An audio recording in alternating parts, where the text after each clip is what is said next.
തെക്കേ അമേരിക്കയിലെ ആമസോൺ പ്രദേശത്ത് പടർന്നു കിടക്കുന്ന ഒരു വലിയ വനപ്രദേശമാണ് ആമസോൺ മഴക്കാടുകൾ.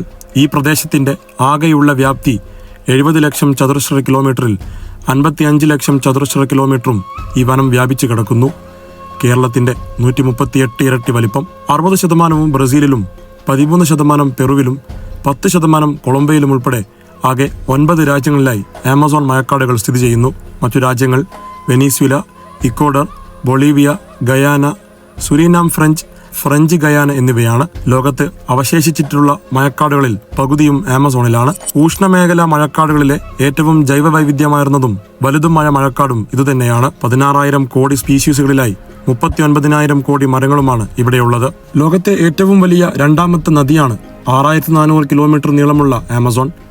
ലോകത്തെ ഏറ്റവും വീതി കൂടിയ നദിയും ആമസോൺ തന്നെ. 1.5 കിലോമീറ്റർ മുതൽ 10 കിലോമീറ്റർ വരെയാണ് പല സ്ഥലത്തും ആമസോണിന്റെ വീതി. ഇത് മഴക്കാലത്ത് 50 കിലോമീറ്റർ വരെയാകും. 1,700 പോഷക നദികളുള്ള ആമസോണിലെ 17 നദികളും നീളം 1,600 കിലോമീറ്റർ ആണ്. ഭൂമിയിലെ ശുദ്ധജലത്തിന്റെ 20% ആമസോണിലാണ്. ഗ്രീക്ക് ഇതിഹാസങ്ങളിൽ അറിയപ്പെടുന്ന ധീര വനിതാ പോരാളികളാണ് ആമസോണുകൾ. ആമസോണിന് ആ പേര് കിട്ടിയതും ഈ പോരാളികളിൽ നിന്നാണ്. ബ്രസീൽ, പെറു, കൊളംബിയ എന്നിങ്ങനെ വിവിധ രാജ്യങ്ങളിലൂടെയാണ് ആമസോൺ നദി ഒഴുകുന്നത്. ദശലക്ഷക്കണക്കിന് ആളുകൾ നദിയെ ആശ്രയിച്ച് ജീവിക്കുന്നുണ്ട്. എന്നാൽ ആമസോൺ നദിക്ക് ഒരു വശത്തു നിന്നും മറ്റൊന്നിലേക്ക് കടക്കാൻ പാലമില്ല എന്ന കാര്യം ചിലർക്കെങ്കിലും വിചിത്രമായി തോന്നാം. ആമസോണിനേക്കാൾ ചെറിയ നദികളിൽ പോലും 100 കണക്കിന് പാലങ്ങളുണ്ട്. ഏറ്റവും നീളം കൂടിയ നദിയായ നൈലിന് 1-ലധികം പാലങ്ങളുണ്ട്. ഇതിൽ 9 കൈറോയിൽ മാത്രമാണ്. ആമസോണിന് പാലങ്ങൾ ആവശ്യമില്ല എന്നതാണ് ഇതിന് കാരണമെന്ന് സ്വിസ് ഫെഡറൽ ഇൻസ്റ്റിറ്റ്യൂട്ട് ഓഫ് ടെക്നോളജിയിലെ വാൾട്ടർ കോഫ്മാൻ പറയുന്നു. ജനസാന്ദ്രത കുറവുള്ള പ്രദേശങ്ങളിലൂടെയാണ് ആമസോൺ നദി ഒഴുകുന്നത്. ചരക്കു നീക്കത്തിനും ഗതാഗതത്തിനും ആളുകൾ പ്രധാനമായും ബോട്ടുകളെയും ഫെറികളെയും ആശ്രയിക്കാറുണ്ടെന്നും പാലം നിർമ്മിക്കുന്നതിന് ചില സാങ്കേതിക ബുദ്ധിമുട്ടുകളുണ്ടെന്നും വാൾട്ടർ കോഫ്മാൻ പറയുന്നു. നദിയുടെ സമീപത്തുള്ള വലിയ പട്ടണങ്ങളിൽ പാലത്തിന്റെ ആവശ്യമില്ലാതെ തന്നെ ആളുകളെ ഒരു വശത്തു നിന്നും മറ്റൊന്നിലേക്ക് എത്തിക്കാൻ സുസ്ഥിരമായ ഗതാഗത സൗകര്യവുമുണ്ട്. ആമസോൺ നദിക്ക് സമീപമുള്ള പ്രദേശങ്ങൾ പാലം പണിയാൻ പറ്റിയ സ്ഥലങ്ങളല്ല. ചതുപ്പ് നിലങ്ങളും മൃദുവായ മണ്ണും നിർമ്മാതാക്കൾക്ക് വെല്ലുവിളി തന്നെയായിരിക്കും. ശക്തമായ അടിത്തറ നിർമ്മിക്കുന്നതിന് ആഴത്തിൽ കുഴിക്കേണ്ടി വരും. പരിസ്ഥിതി സംരക്ഷണമാണ് മറ്റൊരു കാരണം.